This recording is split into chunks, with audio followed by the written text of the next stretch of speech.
Sometimes Labels Fail by AdrianaintheSnow. Chapter 3. Patton had said Shadowcaster wouldn't wake happy, and Logan had silently agreed, but he had been expecting a very different type of unhappy than what they were getting. Logan had anticipated fear, of course, but he'd imagined that it would be the angry or even violent type of fear. It wasn't. It was something else.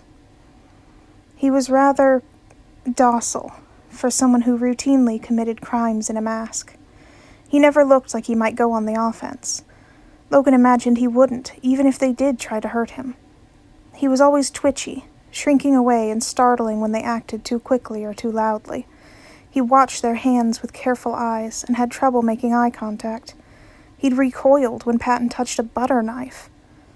It was disturbing and made his hackles rise for reasons he couldn't quite name. Logan watched him closely throughout the day. Patton gave him a pair of loose pants and a hoodie to replace the bloody and torn outfit he'd come in with. It completely swamped his smaller frame. He liked to try and hide in it, pulling his hands in and tucking his chin under the neckline until he was just a dark gray blob. He had a tendency to curl around his wound protectively, as though scared it would be taken advantage of, despite the fact that Patton had stitched it up with his own hand. He looked so small like that. Yet, despite his fear, there was a softness to him, too. He responded well to Patton, which, to be fair, it was Patton, but still. He'd gone so far as to chuckle at a few of Patton's ridiculous jokes, even if his eyes flickered to Logan as though to make sure he wasn't in trouble for doing so. Patton lit up every time. He'd already been ready to befriend him before he'd woken up. Then he'd woken, frightened and soft-spoken, and any caution Patton had with regards to him was quickly thrown away as his dad-friend mode activated at hyperspeed. There was nothing for it now. Not that Logan was particularly worried. Shadowcaster had proven himself trustworthy before now enough, at least, for Logan to bring him here, and just a few conversations with him had something stirring in Logan. He looked at Logan in a certain way.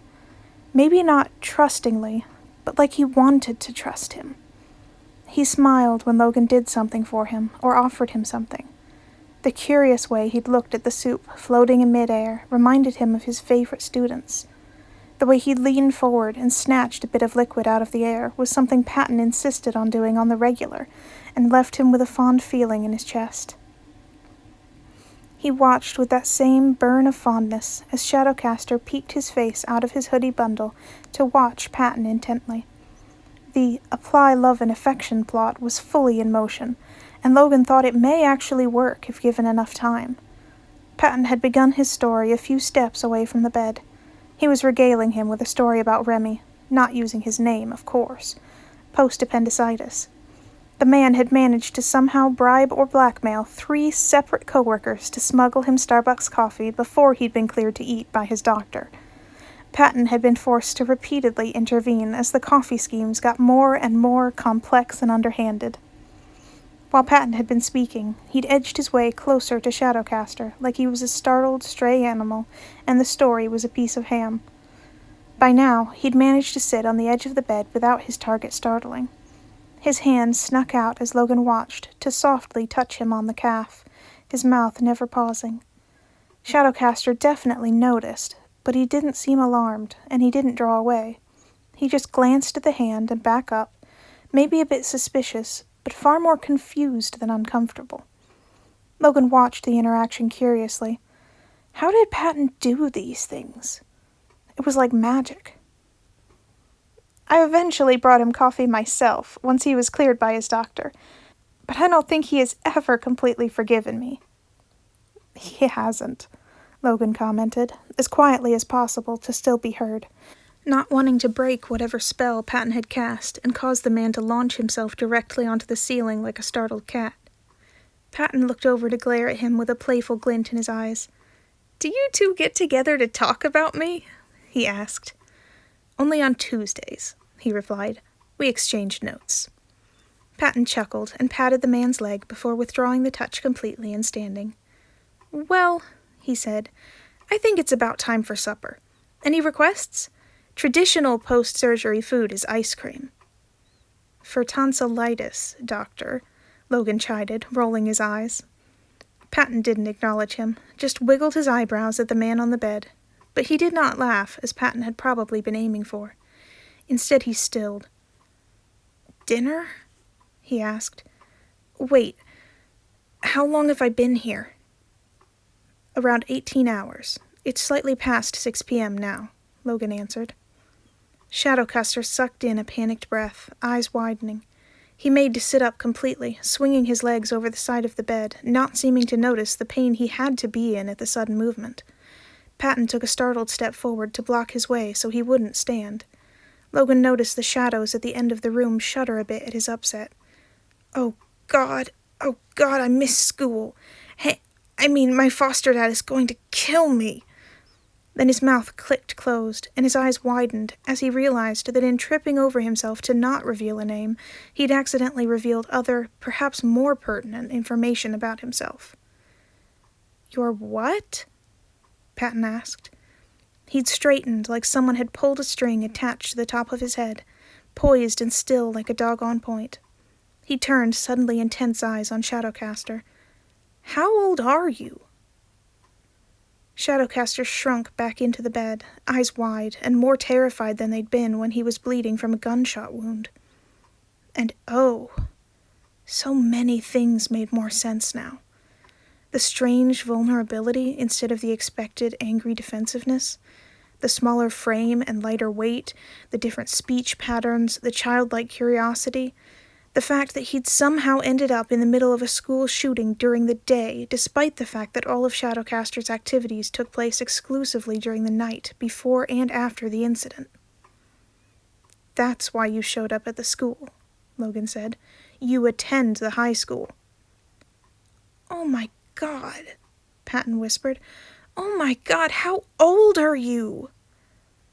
The boy, the actual, literal child, apparently, shook his head in response, and Logan didn't want to think about why he seemed to be more afraid of them hurting him now that they knew he was a child than he had been before. Tears were streaming down his face, and he was trembling in terror. Patton, of course, being an empathetic crier, started tearing up too. Oh no, now they were both distraught. What was Logan supposed to do about this? Think logically. He threw a hand toward the bathroom door, and a roll of toilet paper flew into his waiting palm. He tossed it at the boy, and it smacked him in the head before falling into his lap. He seemed stunned into calm by the action. Logan tapped his cheek. The boy blinked at him as he shifted from one foot to another. "Apologies. We don't stock tissues in this room." Patton was still sniffling softly. "Oh, honey, you try so hard. You really do. I love you." "Thank you." The boy was still staring at the toilet paper roll. He looked up at Logan, and then over at Patton, and then back to the toilet paper. Then he started to cry again. Well, that didn't work. Luckily, Patton seemed to know what to do from here. He sat next to him on the bed and plucked the toilet paper from his hands. He tore off a couple of sheets to wipe at his cheeks with a gentle hand, then shushed him, and, in spite of Shadowcaster's clear fear towards them, managed to coax the boy forward so he was leaning his head against Patton's chest. "It's okay," Patton soothed. "You're okay. Hush now." He rubbed a couple of calming circles into his back and pressed his cheek against the top of his head. He side-eyed Logan meaningfully. Logan took a cautious step toward them, and Patton flashed him a hint of a smile. Okay, that is what Patton wanted from him. He took a couple more steps toward the bed and sat carefully on the bed next to them, opposite the boy from Patton. Patton raised an eyebrow at him, and he blinked back blankly. Patton gave a fond eye roll and grabbed one of his hands from where it was sitting on the bed, guiding it to the back of Shadowcaster's head. Oh, okay. Logan could guess what he was supposed to do from here. When Patton released him, he gently ran his hands through Shadowcaster's hair.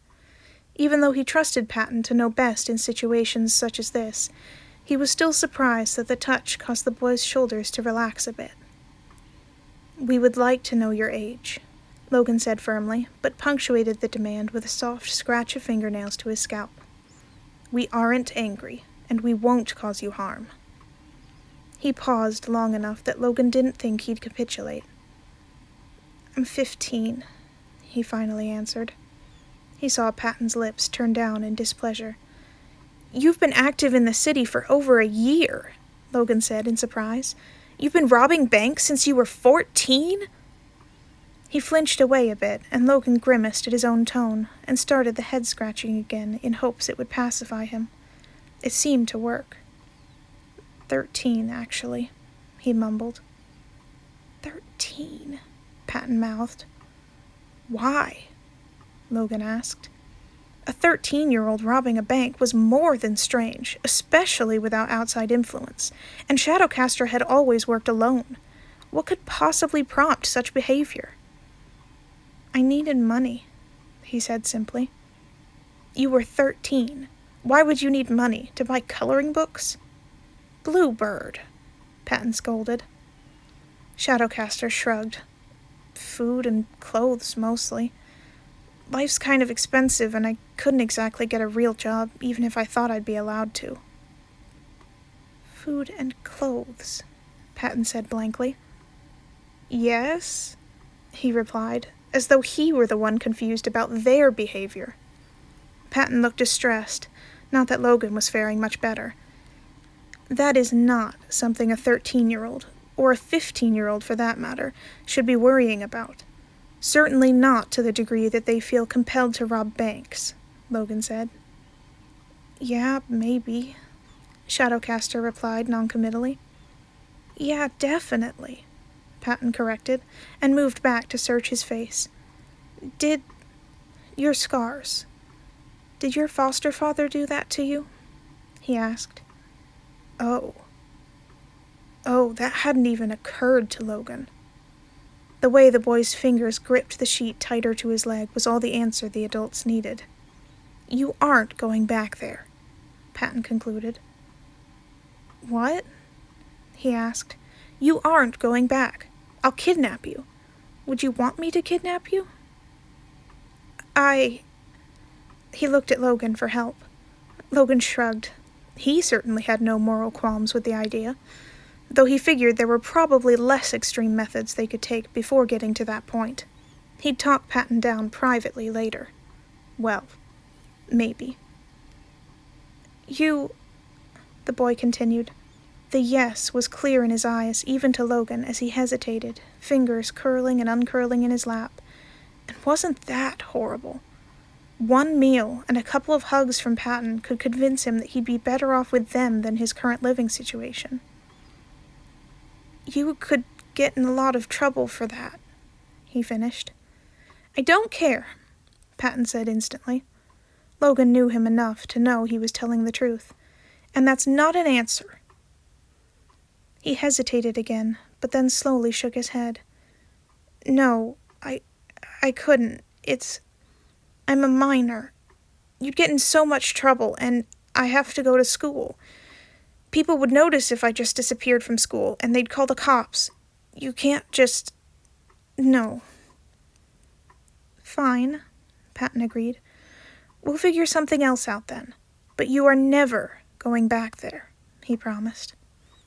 Shadowcaster did not look completely convinced, but he nodded. Patton moved to pull him into a hug, and he went willingly. Patton looked at Logan over the boy's head, a certain glint to his eyes that Logan understood instantly. It was a rare sight, but one that Logan was intimately familiar with. He remembered with clarity the day it was set on him. He hadn't known what it meant at the time. He just knew he'd suddenly been unable to breathe. Now he knew what the look was. He'd seen it leveled at different things throughout the years. The kitchen in this house, the god-awful rug in the living room, the dog, the caffeine-addicted nurse. "It's mine now," the look said. "I love it, and it's mine." And once Patton decided that, there was no fighting him on it, not even when it had been Logan himself. It was a good thing the kid was an orphan, because Logan guessed he was a dad now.